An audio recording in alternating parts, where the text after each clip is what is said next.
परी का वरदान।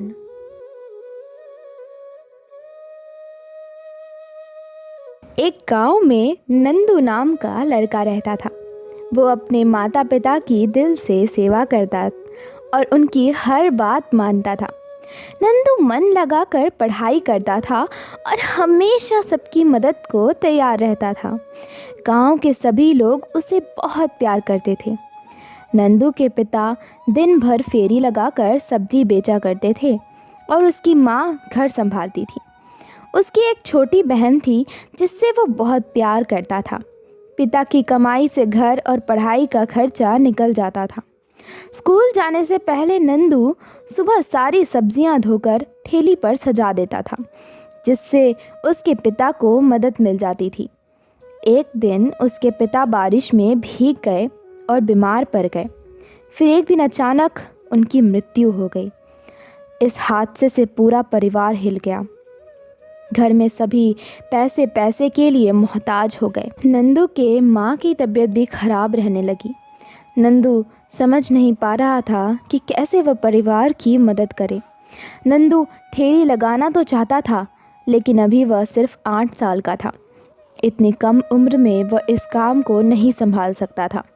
नंदू ने अपनी माँ से रामायण महाभारत के साथ साथ दैवीय चमत्कार की कहानियाँ सुनी थीं। उसके मन में विचार आया कि भगवान तो सभी की मदद करते हैं, उसकी भी ज़रूर करेंगे। ये सोचकर एक दिन तड़के ही वह मंदिर पहुंच गया। उसने वहां जाकर हाथ जोड़ा और बोला, भगवान, मैं छोटा बालक हूँ, पूजा करना नहीं आता, लेकिन तुमसे विनती करता हूँ कि रास्ता दिखाओ। इस तरह नंदू स्कूल जाने के क्रम में नियम से रोज़ मंदिर जाता और भगवान से विनती करता।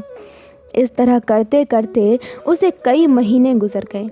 इस दौरान ना तो भगवान ने दर्शन दिए और ना ही परेशानी दूर हुई।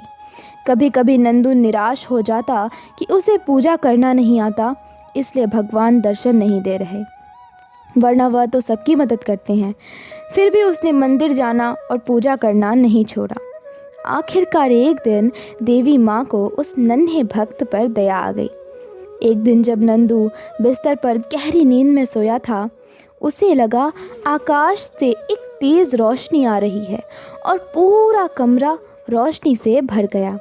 कुछ देर बाद उस रोशनी से हाथ में छड़ी लिए नन्ही परी निकली, जो बिल्कुल वैसी ही थी जैसा उसने किताबों में पढ़ा था। नंदू को यकीन नहीं हो रहा था। वह भौचक्का उसे बस देखते ही जा रहा था। तभी परी ने मुस्कुराते हुए कहा, नंदू, मैं सच में तुम्हारे सामने खड़ी हूँ। नंदू ने तुरंत कहा, तो क्या तुम परी हो? परी ने मुस्कुराते हुए कहा, हाँ, तुम यहाँ कैसे? घबराहट में नंदू की आवाज़ नहीं निकल रही थी। परी ने फिर हंसते हुए कहा, नंदू, मुझे देवी माँ ने भेजा है। देवी माँ? नंदू आवेग में चिल्ला उठा। हाँ नंदू, बोलो, तुम्हें क्या चाहिए? नंदू खुशी से चिल्लाते हुए बोला, अगर तुम्हें सचमुच देवी माँ ने भेजा है तो मेरी माँ को ठीक कर दो। परी बोली, ठीक है नंदू, कल तक तुम्हारी माँ ठीक हो जाएगी, लेकिन मैं तो तुम्हें वरदान देने आई थी, तुमने अपने लिए कुछ मांगा ही नहीं। नंदू बोला, मेरी माँ ठीक होगी तो पूरे परिवार की देखभाल कर लेगी। बच्चों पर पहला अधिकार माँ का होता है, इसलिए मैंने माँ के लिए मांगा।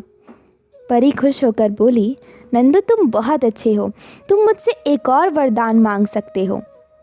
इस पर नंदू बोला, परी, मुझे ऐसा वरदान दो कि मैं बड़ा होकर अच्छे रास्ते पर चल सकूं। परी ने खुश होते हुए नंदू को एक अंगूठी दी और बोली, इसे पहनकर जो मांगोगे वो मुराद पूरी होगी, लेकिन जिस दिन गलत काम के लिए इस अंगूठी का इस्तेमाल करोगे तो इसकी शक्ति ख़त्म हो जाएगी। एक बात और, इस अंगूठी का जिक्र किसी से ना करना, वरना गायब हो जाएगी। ऐसा कहकर परी वहाँ से चली गई। सुबह उठकर जब नंदू ने देखा तो अंगूठी उसकी उंगली में मौजूद थी। उसने देखा कि माँ पूरी तरह से ठीक हो चुकी है और घर के काम कर रही है। वह अपनी माँ को सारी बात बताना चाहता था, लेकिन फिर परी की बात याद आ गई और वह चुप हो गया। मेहनत के बल पर अब उसका परिवार सुख से रहने लगा। दोस्तों, इस कहानी से हमें ये सीख मिलती है कि इंसान को लालच कभी नहीं करना चाहिए। कर्म पर विश्वास करने वाले लोगों के लिए कुछ भी असंभव नहीं होता। दोस्तों, ऐसी और मनोरंजक कहानियाँ सुनने के लिए हमारे चैनल को सब्सक्राइब ज़रूर करें। और हाँ, अगर आपको ये कहानी अच्छी लगी हो तो लाइक, शेयर और कमेंट ज़रूर करें। धन्यवाद।